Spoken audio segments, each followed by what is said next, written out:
Really like, you better like the number one.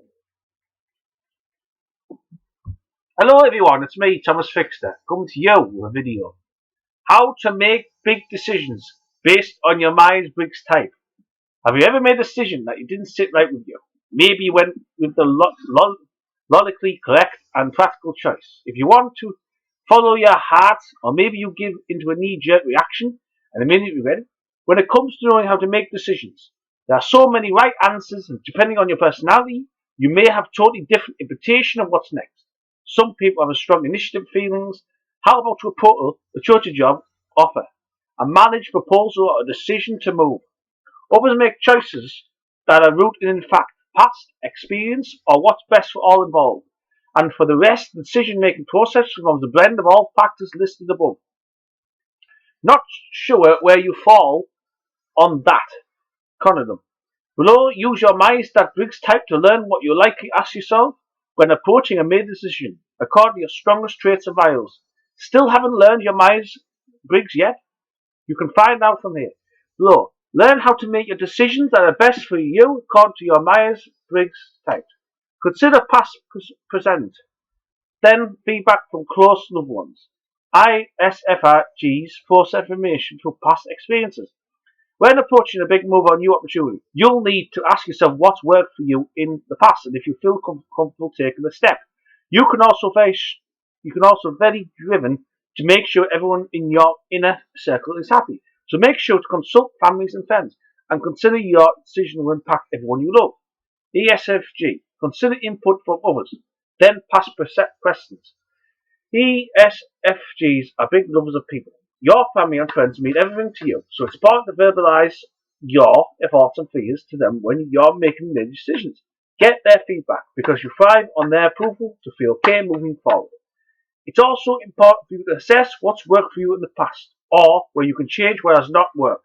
Maybe that is moving across the country to be with long distance love or taking the job in a new field. Looking back can help you move forward. ISTG. Consider what feels right home, then what fits in your life. ISTGs are the ultimate creatures of habit. When you learn how to be in relationships or a new position, you tend to settle into that. Build out a routine and make it on your own. If it feels comfortable and you know you like it, whether it's a job, a person, or a geographical location, then take another step is probably right for you. Also, it helps a lot if it feels logically right. Right, like when you're ready and prepared for the decision at hand, whether it's marriage, a baby, or a home. RESTJ. Consider the logical choice, then what you can build from. ESTJs do not like wasting their time and agenda. You want to make the best choice, which for you is usually the logical choice. You also tend to enjoy building on your past experiences rather than overhauling your life. Ask yourself if this is a new opportunity is in line with what you've done previously, while still taking a step forward. To build instead of a change, it is helpful to see how opportunity stacks up in what your history enjoyed. ESFP. Because of what's instantly feeling, then what feels like you. ESTFPs behave on instincts driven by reading external cues instead of internal ones. When making decisions, it's important that you don't overthink. You stop doing what you want and what's authentic to you, who you are, when you start moving over what you should do or what others should do. This can keep you in situations you don't belong. So for sure, for you, that first instinct is usually right. ISFP. Consider what's authentic to you, then what's naturally interesting. ISFPs know exactly who they are and they typically construct life centered on their values. From there, you're usually able to make decisions that appeal to you on a visual level. You might enter a new relationship after an instant spark, or you might quit your job because of a single moment where you see you're appreciated. But usually these impulsive moves are a long time coming. For you, it's safe to regard your instincts and values. It's where you're strongest. ESTB.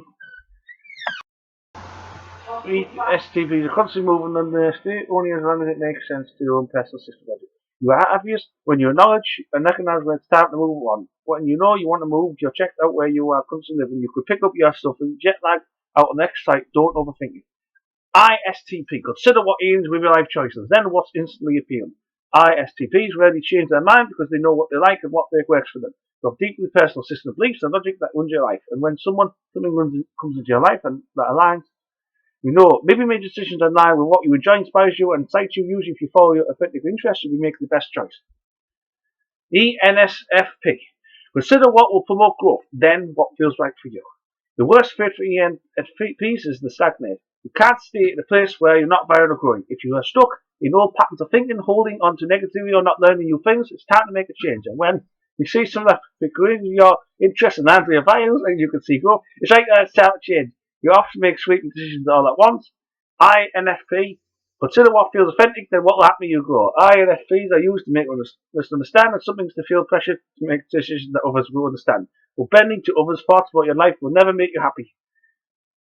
But when you understand something, consider what feels authentic to your personality, then learn what will force you to grow. You are at your best when you are exploring potential for your life, not when others understand what you're doing. ENFJ, consider how loved ones will be affected, then what your gut says is the right move. For ENFJs, decisions are not directly about them. If you're being true to yourself, you have no factor in how your decisions affect those you love.